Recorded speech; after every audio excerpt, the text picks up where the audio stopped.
Welcome back. Well, 3 new coronavirus-related deaths have been recorded in Ontario this weekend, and one of those deaths right here in the city of Toronto. Here to talk more about that and what the city is doing when it comes to the fight against COVID-19, Mayor John Tory joining us via Skype in self-isolation. That continues. Good morning to you, Mayor. Good morning. Okay, so I want to begin here when it comes to the first death. Does that change our game plan here at all when it comes to a possible lockdown? That's what a lot of people are asking on Twitter. Why not lock down the city? Well, first of all, I want to express my condolences and great sadness at the fact that this has been the first Toronto resident who's died. And when you say change our game plan, I think our game plan has always been to try and get people to take this very seriously. And I think we're not necessarily succeeding entirely at that. I think a lot of people have closed businesses. A lot of people have stayed home and done things, but there are still people who are not. There were too many people, not to be a sort of killjoy, but there were too many people in the parks yesterday congregating. There were too many people congregating on sidewalks. There are too many people still going out shopping multiple times in a week when once would be better. And so I will just say that I strongly support any actions that would be undertaken by the other governments, because I think that would be more effective in the cause of careful, comprehensive, things that need to be done in order to emphasize this message and, in fact, have greater compliance. It is a simple thing, it sounds like, to say close the city down.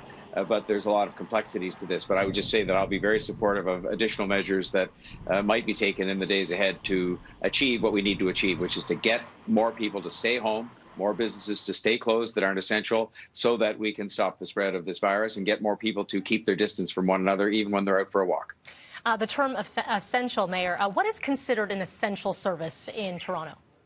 This has been part of the, the difficulty in just making the decision. People often think it's easy just to say, that everything's essential or everything's not essential.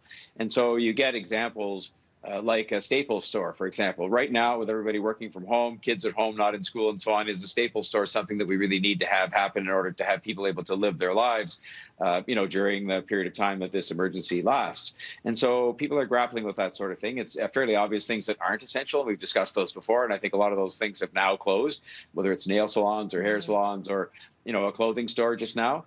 So I think what we're going to have to do is really see that definition made clearer and broadened out and made more comprehensive.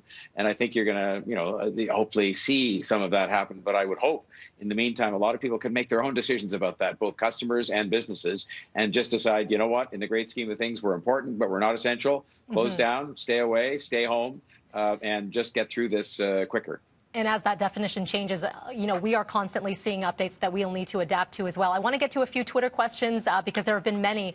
This first one is coming to us from Chef Keith saying, how do we prevent landlords from asking for all the owed money when eventually those evictions could become allowable again? Because, of course, there are some leniencies now when it comes to rent and what you've been asking of landlords.